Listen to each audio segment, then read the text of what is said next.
ایک دن ایک استاد نے کلاس میں داخل ہوتے ہی بلیک بورڈ پر ایک لمبی لکیر کھینچ دی اور کہا کہ تم میں سے کون اس لکیر کو ہاتھ لگائے بغیر چھوٹا کر دے۔ ساری کلاس خاموش ہو گئی کیونکہ استاد نے ناممکن بات کہہ دی تھی۔ سب نے کہا کہ ناممکن ہے، لکیر کو چھوٹا کرنے کے لیے اسے مٹانا پڑے گا، جو ہاتھ لگائے بغیر ممکن نہیں ہو سکتا۔ استاد صاحب نے گہری نظروں سے طلباء کی طرف دیکھا مگر کسی کے پاس کوئی جواب نہ تھا۔ اسی کلاس میں 2 طالب علم ایسے بھی موجود تھے جو بہت ہی ذہین اور لائق سمجھے جاتے تھے، مگر ان دونوں کی ایک خامی تھی کہ وہ ایک دوسرے سے حسد بہت کرتے تھے اور ہمیشہ اسی طاق میں رہتے تھے کہ کب وہ ایک دوسرے کو اپنے استاد کی نظروں میں نیچا دکھائیں۔ اب ان میں سے ایک جواب دینے کی کوشش کرنے لگا تو دوسرے نے اسے روک لیا کہ یہ تیرے بس کی بات نہیں ہے، اور جب دوسرا جواب دینے لگا تو پہلے نے اسے روک لیا۔ ایسے میں وہ دونوں آپس میں جھگڑنے لگے۔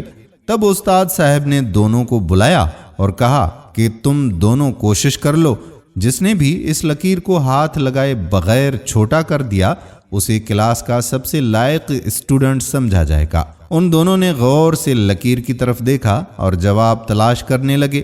ان دونوں نے بہت سوچا مگر انہیں ایسی کوئی ترکیب نظر نہ آئی جس سے وہ اس لکیر کو چھوئے بغیر چھوٹا کر دیں۔ جب وہ دونوں ناکام ہو گئے تو استاد صاحب نے چاک پکڑا اور بلیک بورڈ پر اس لکیر کے نیچے ایک اور لمبی لکیر کھینچ دی، جس کے بعد سب نے دیکھ لیا کہ اب پہلے والی لکیر چھوٹی نظر آ رہی ہے۔ استاد نے اس لکیر کو ہاتھ لگائے بغیر اسے چھوٹا کر دیا تھا۔ اب استاد صاحب کلاس کی طرف خصوصاً ان 2 طالب علموں کی طرف متوجہ ہوئے اور بولے کہ یہ سوال آپ کی ذہانت چیک کرنے کے علاوہ آپ کے لیے ایک بہت بڑا سبق تھا، اور آپ میں سے کوئی بتا سکتا ہے کہ وہ سبق کون سا ہے؟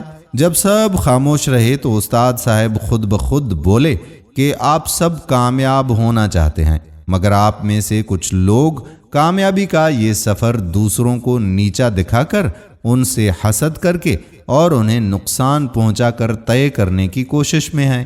حالانکہ یہ سفر آپ دوسرے طریقے سے بھی کر سکتے ہیں، جیسے میں نے پہلی لکیر کو چھوٹا دکھانے کے لیے دوسری لکیر کو بڑا کر دیا، اسی طرح آپ بھی زندگی میں آگے بڑھنے کے لیے کسی دوسرے کو نقصان پہنچانے یا اس سے حسد کرنے کی بجائے خود میں بہتری لائیں۔ استاد کی یہ بات طالب علموں کے دل پہ جا لگی، کیونکہ انہوں نے آج اپنی زندگی کا سب سے بڑا سبق جو سیکھ لیا تھا کہ زندگی میں آگے بڑھنے کے لیے دوسروں پر تنقید کرنے کی بجائے اپنے آپ کو اخلاق میں، کردار میں اور عمل سے دوسروں سے آگے بڑھا لو تو تم خود بخود دوسروں سے بڑے نظر آنے لگ جاؤ گے۔ دوستو، ہمیں بھی چاہیے کہ ہم کامیاب ہونے کے لیے دوسروں کی ٹانگ کھینچنے کی بجائے خود پر فوکس کریں اور خود کو اس قابل بنائیں کہ کامیابی ہمارا مقدر بن جائے۔ ہم امید کرتے ہیں کہ یہ ویڈیو آپ کو ضرور پسند آئی ہوگی، اور اگر پسند آئی ہے تو دوستوں کے ساتھ شیئر بھی کر دیجئے۔